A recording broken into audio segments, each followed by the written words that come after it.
have decided to write a fantasy romance book, which is a little bit mental because I haven't done English literature since year 10, which was about 15 years ago. Anyway, why have I decided to write a book?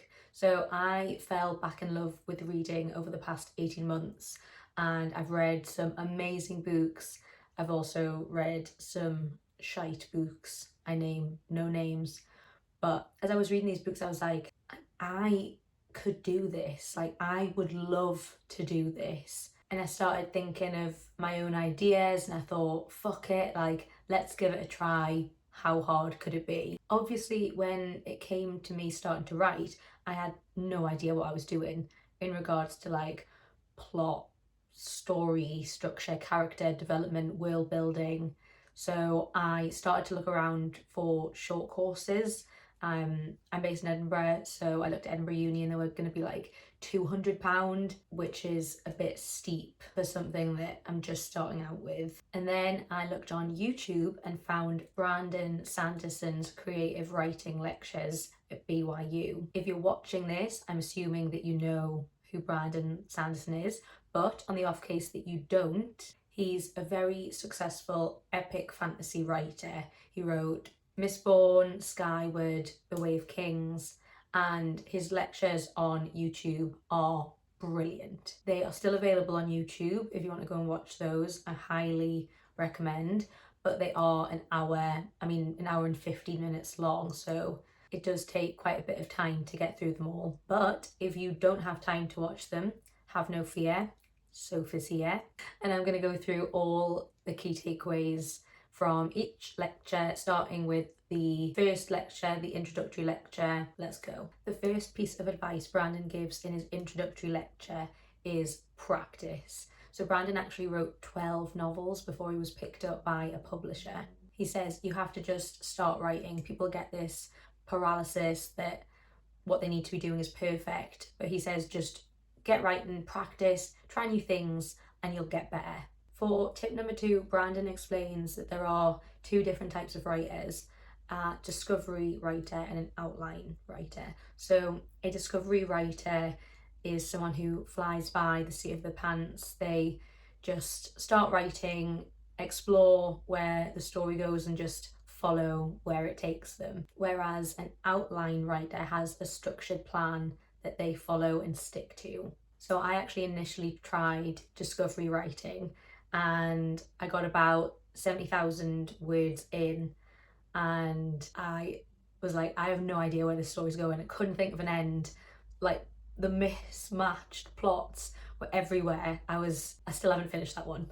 I kind of benched it and jumped on to my current book that I'm writing now. So Brandon says you can be a hybrid of the 2, so both discovery and outliner, but you need to start writing to discover what works for you. Personally, after my experience with discovery writing, I found that outlining the plot and the chapters and what I wanted to include works a lot better for me. So I've written the first draft of my novel.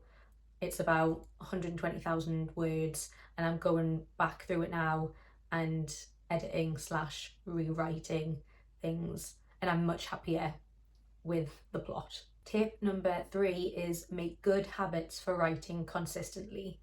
So Brandon does about 2,000 to 3,000 words a day in 2 4-hour slots. So he has one from maybe 12 till 4, has a break, and then does it again from like 10 till 2. And he says he feels refreshed after having that break and he can jump back into it. If you are like me and still have a 9 to 5, writing for 8 hours a day with a break in between is not feasible. However, Brandon says if you write on average 500 words an hour and do that 4 times a week and do so 2,000 words a week, you will have a full novel in a year. Consistency is key.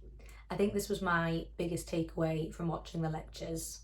It's like the rule of compounding, so 2,000 words a week doesn't seem a lot, but obviously over 52 weeks, you're gonna get 104,000 words, which is a full book. The next piece of advice from Brandon is always have hope. I'm not gonna lie, there's some days where I'm like, what the fuck am I doing? I can't write a book.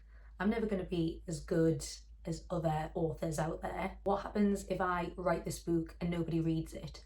What happens if they do read it and think it's rubbish? There are so many negative thoughts, but I have to remind myself, you've got to have hope. You've got to stay motivated, keep writing. You've got to say to yourself that you can do it, it's going to be amazing.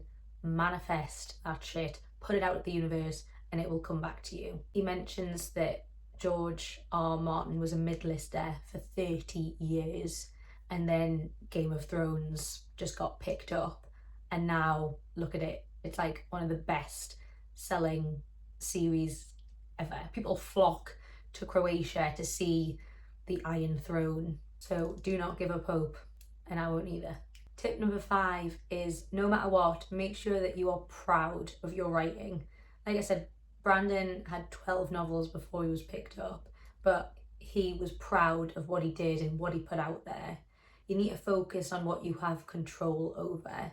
So we'll discuss in later videos about literary agents and publishers, but even if none of that works, you can always go down the self-publishing or indie publishing route. So don't give up hope and focus on what you can control. Tip number 6, Brandon says find a writing group with other writers. He says he still speaks to his writing group from uni and they've been invaluable with getting feedback from his books. He says when you ask for feedback initially, ask what is working and then ask what could take a second look, because sometimes going straight to all the bad things can be a little bit soul destroying. Also ask them if they were bored at any point, because you definitely don't want that. I don't have a little writers group yet, so if anyone knows of one or if anyone is writing their own book, reach out, let's chat.